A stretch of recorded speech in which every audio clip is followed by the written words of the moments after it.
बिस्मिल्लाहिर्रहमानिर्रहीम। अस्सलाम वालेकुम डियर स्टूडेंट्स। आज के लेक्चर में हम डिस्कस करेंगे इक्वेशंस ऑफ मोशन। इसमें सेकंड इक्वेशन ऑफ मोशन क्या होती है। इससे प्रीवियस लेक्चर में हमने डिटेल में डिस्कस किया था फर्स्ट इक्वेशन ऑफ मोशन को बाय एनालिटिकल मेथड से और ग्राफिकल मेथड से, और हमने डिटेल में डिस्कशन की थी कि इक्वेशन ऑफ मोशन हम कब यूज़ करते हैं, क्यों यूज़ करते हैं और इक्वेशन ऑफ मोशन हमें बताते क्या है। तो इक्वेशन ऑफ मोशन में मैंने आपको बताया था कि ये हम यूज़ करते हैं जब बॉडी स्ट्रेट लाइन में मूव कर रही हो, और सेकेंडली बॉडी का जो एक्सेलरेशन है वो क्या हो, कांस्टेंट हो, यानी यूनिफॉर्म हो। कांस्टेंट और यूनिफॉर्म का मतलब होता है कि अगर body equal interval of time में उसकी वेलोसिटी जो है वो इक्वली चेंज हो, मतलब वक्त के बराबर वक्तों में उसकी वेलोसिटी के अंदर जो चेंज आ रहा है, जो तब्दीली आ रही है वो बराबर आ रही है, तो उस वक्त हम कहते हैं बॉडी का एक्सेलरेशन क्या है, कांस्टेंट है। और सेकंड, बॉडी स्ट्रेट लाइन में मूव कर रही है तो हम इक्वेशंस ऑफ मोशन को यूज करते हैं। तो सेकंड इक्वेशन, इसको आज के लेक्चर में हम ड्राइव करते हैं एनालिटिकल मेथड से भी और ग्राफिकल मेथड से भी। तो पहला मेथड है जी एनालिटिकल मेथड, जिसे हम कहते हैं तज्जियाती तरीका। सपोज आपके पास एक बॉडी है, इसकी इनिशियल वेलोसिटी क्या है, वी आई। कुछ टाइम टी के बाद इस बॉडी की वेलोसिटी चेंज होती है और ये वेलोसिटी क्या हो जाती है, वी एफ, यानी फाइनल वेलोसिटी। वी आई से वी एफ के दौरान बॉडी जो मूव कर रही है वो एक तो स्ट्रेट लाइन में कर रही है, और सेकंड उसका जो एक्सेलरेशन है वो क्या है, यूनिफॉर्म या कांस्टेंट। और उसने इनिशियल से फाइनल वेलोसिटी तक, यानी पहली पोजीशन से सेकंड पोजीशन तक उसने जो डिस्प्लेसमेंट कवर किया स्ट्रेट लाइन में, सपोज वो आपके पास क्या है, एस। अब जो वेलोसिटी की डेफिनेशन है, वेलोसिटी होता है डिस्प्लेसमेंट ओवर टाइम, और अगर हम डिस्प्लेसमेंट यहाँ से निकालें तो वो बनेगा वी टी, यानी वेलोसिटी मल्टीप्लाइड बाई टाइम। तो ये चीज मैंने यहाँ पे लिखी है, displacement is equal to velocity multiplied by time. तो ये एस इज इक्वल टू, इन डिस्प्लेसमेंट की जगह एस और वेलोसिटी की जगह हमने क्या लिया है, एवरेज वेलोसिटी।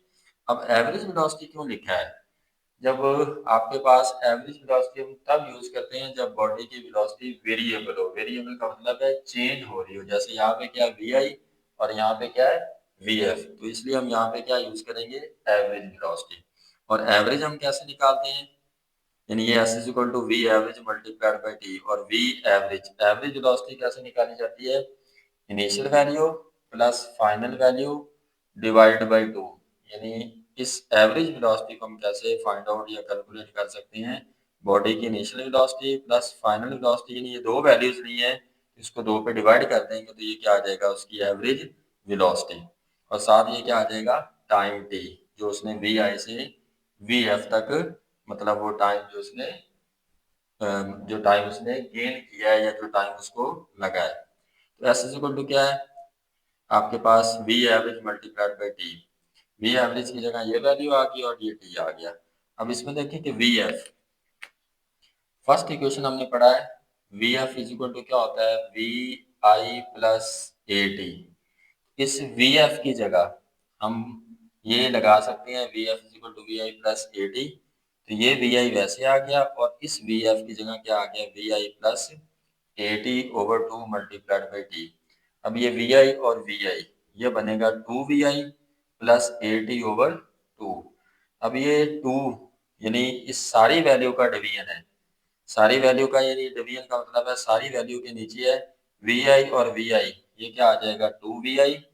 अब ये टू इन दोनों वैल्यूज की भी डिवीजन है और ए टी का भी डिवीजन है, तो हम इसमें क्या करते हैं, वी आई और वी आई, टू वी आई इसकी डिवीजन अलहदा कर लेते हैं और ए टी ओवर टू यानी इसकी डिवीजन अलहदा कर लेते हैं। अब इसमें टू से टू क्या हो जाएगा, कैंसल, और इस टी को अंदर मल्टीप्लाई करें तो ये टी वी आई से मल्टीप्लाई होके क्या बनेगा, s is equal to, t को अंदर मल्टीप्लाई करें तो वी आई टी, और इसके साथ कुछ नहीं तो वन है तो हम इसको प्लस वन ओवर टू यानी हाफ ए टी टी से मल्टीप्लाई होके क्या हो जाएगा, टी स्केयर। तो ये जो सेकंड इक्वेशन है इसको हम क्या कहते हैं, s is equal to v i t plus half a t square. यानी ये सेकंड इक्वेशन आपके पास आ गई है, किसके मेथड, यानी किस मेथड के जरिए, एनालिटिकल मेथड के जरिए। सेकंड आपके पास है जी ग्राफिकल मेथड, जिसे हम कहते हैं तस्वीरी इजहार। तो ग्राफिकल मेथड से जब हम फर्स्ट इक्वेशन हमने ड्राइव की थी तो हम उसमें जो ग्राफ यूज करते हैं वो हम यूज करते हैं velocity time graph. Velocity time graph से हम यानी ग्राफिकल मेथड से जो सेकंड है या फर्स्ट इक्वेशन है ये कैसे ड्राइव होती है उसके लिए हम यूज करते हैं वेलोसिटी टाइम ग्राफ। अब इसमें दो क्वांटिटीज हैं, एक वेलोसिटी है, एक क्या है, टाइम। ये इंडिपेंडेंट है, ये क्या है, डिपेंडेंट। तो इंडिपेंडेंट को लॉन्ग द एक्स एक्सिस लेंगे, यानी ये आपके पास एक्स एक्सिस की लाइन है, ये क्या है, वाई एक्सिस की। इधर आपके पास वेलोसिटी चेंज हो रही है और इधर क्या है, टाइम। तो ये देखें जी, सपोज बॉडी ने यहाँ ओ से चलना स्टार्ट किया, जब बॉडी ए पे पहुंची तो उसकी इनिशियल वेलोसिटी क्या थी, वी आई। उसके बाद बॉडी ए से किधर पहुंची, बी पे, और बी पे उसकी जो वेलोसिटी चेंज हुई यानी फाइनल हुई वो क्या है, वी एफ। इसमें बॉडी ए से बी कैसे मूव हुई है, कांस्टेंट या यूनिफॉर्म एक्सेलरेशन से। यानी ओ से ए तक बॉडी ने जो इनिशियल वेलोसिटी गेन की है वो क्या है, वी आई। फिर वी आई से बॉडी मतलब पॉइंट ए से बी तक इस टाइम में यानी इस ड्यूरेशन में वो कैसे मूव हुई है, कांस्टेंट एक्सेलरेशन के साथ। मतलब बॉडी ए से बी जो उसकी वेलोसिटी वी आई से वी एफ हुई है, इसके दौरान जो बॉडी का एक्सेलरेशन है वो क्या है, कांस्टेंट या यूनिफॉर्म। अब इसमें आप देखें जी, ओ से ए तक ये आपके पास क्या है, इनिशियल वेलोसिटी वी आई। और फिर ओ से यानी पॉइंट ओ से यहाँ तक, यहाँ पे वेलोसिटी क्या, वी आई। ओ से इस पॉइंट तक यानी डी से बी तक ये क्या है, वी एफ। ये उसकी इनिशियल वेलोसिटी है। फिर बॉडी ए से बी पहुंची तो उसकी वेलोसिटी चेंज होकर क्या हो गई, वी एफ। अब ये ओ ए वी आई है, तो ये सी डी ये क्या होगा आपके पास, वी आई। यहाँ से यहाँ तक वी एफ है, तो ये डी से बी तक या बी से डी तक यहाँ तक भी क्या होगा, वी एफ। अब आप इसमें देख सकते हैं कि इस पॉइंट से इस पॉइंट तक या इस पॉइंट से इस पॉइंट तक वी आई है, तो इस पॉइंट से इस पॉइंट तक भी क्या होगा, वी आई। और यहाँ से यहाँ तक क्या है, वी एफ, यानी वेलोसिटी चेंज हुई है। चेंज हुई है तो हम इसको फाइनल कह रहे हैं। लेकिन वी आई से वी एफ तक यानी वेलोसिटी में चेंज आया है, या यहाँ से यहाँ तक या यहाँ से यहाँ तक वेलोसिटी में क्या आया है, चेंज। वो चेंज हम कैसे निकाल सकते हैं, फाइनल वेलोसिटी माइनस इनिशियल, यानी इसको हम एक्सेलरेशन क्या होता है, final velocity minus initial velocity over T. तो इस वी एफ माइनस वी आई इसको हम लिख सकते हैं change in velocity over T. और यहाँ से अगर हम चेंज इन वेलोसिटी निकालें तो टी ए के साथ मल्टीप्लाई हो जाएगा और ये क्या बनेगा, ए टी। तो यही चीज़ मैंने लिखी है यहाँ पे वेलोसिटी क्या है, वी आई, और यहाँ से यहाँ तक क्या है, वी एफ। तो जो चेंज आया है यानी वेलोसिटी में जो चेंजिंग आई है वो चेंज इन वेलोसिटी वो किसके इक्वल है, ए टी के।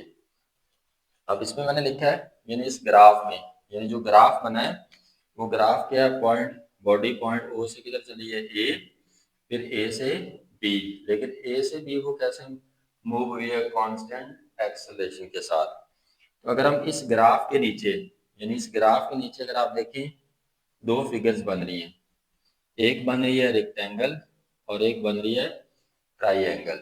यानी ये ग्राफ आपके पास बन रहा है, ओ से ए फिर ए से बी। अगर हम इस ग्राफ के नीचे यानी ये जो ग्राफ है इस ग्राफ के नीचे एरिया निकालें,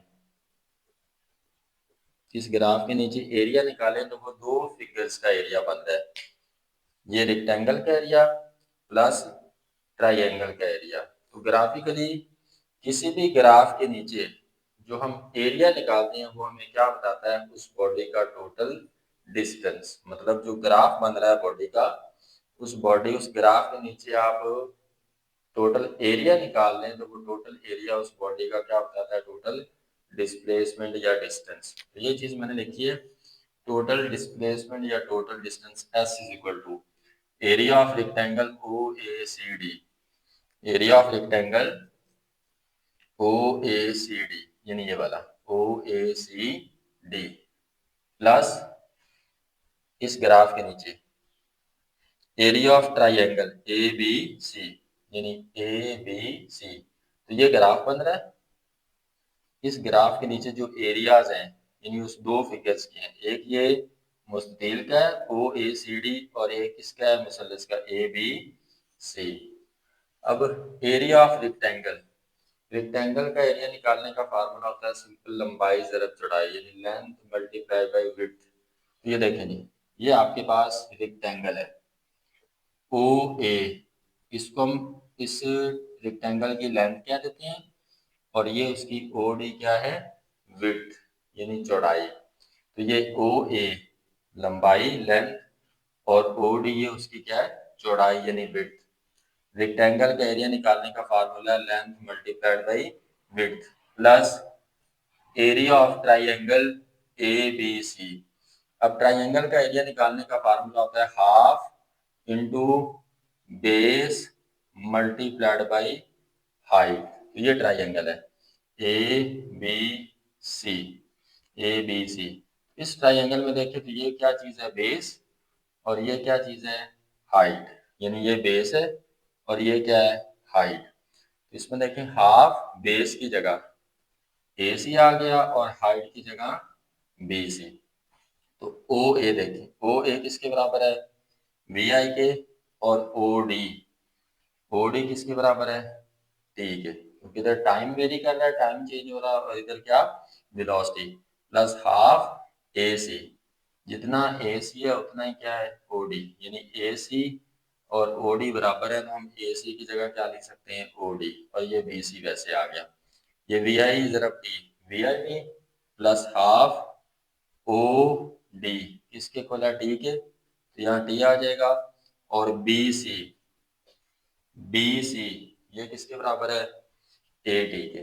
ये जो चेंज इन वेलोसिटी हमने निकाला था वी आई से वी एफ, तो बी सी किसके बराबर है, ए टी के। तो ये बी सी किसके इक्वल आएगा, ए टी। तो ये बन जाएगा s is equal to v i t half a t को टी से मल्टीप्लाई करेंगे तो ए टी स्केयर। यानी ये आपके पास सेकंड इक्वेशन आ जाएगी बाय ग्राफिकल मेथड।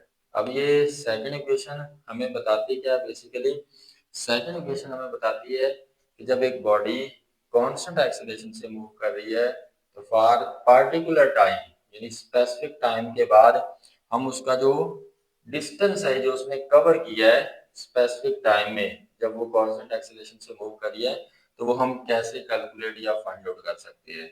मतलब सिंपल हम ये कह सकते हैं कि सेकंड इक्वेशन बेसिकली हमें ये बताती है कि how much distance covered by an object when it moves with constant acceleration for a particular time। मतलब एक मखसूस टाइम में जब वो कांस्टेंट एक्सेलरेशन से मूव कर रही है तो उसने कितना डिस्टेंस कवर किया, वो डिस्टेंस हम सेकंड इक्वेशन को यूज करके कैलकुलेट कर सकते हैं।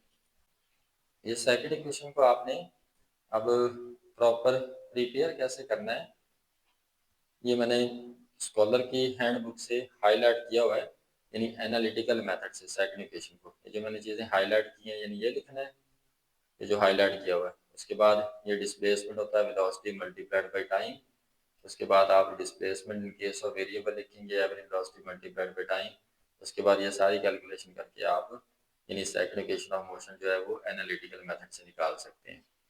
उसके बाद ग्राफिकल मेथड में आप देख सकते हैं, यानी ये डायग्राम जो मैंने बोर्ड पे बनाई है आपको नज़र आ रही है, यानी ये आपने कंप्लीट कर लेनी है, बना लेनी है। और उसके बाद सिंपल आपने ग्राफिकल मेथड में ये लिखना है, it can be seen from the graph that distance travelled by the bodies, या सिंपल आप कह लें कि from the figure total distance is equal to area under the graph. तो ये एस इज इक्वल टू आ जाएगा area of rectangle plus area of triangle a b c. इसमें ये सारी कैलकुलेशन करेंगे तो आपके पास सेकंड इक्वेशन ऑफ मोशन, आप इसको जहाँ तक प्रॉपर लिख सकते हैं।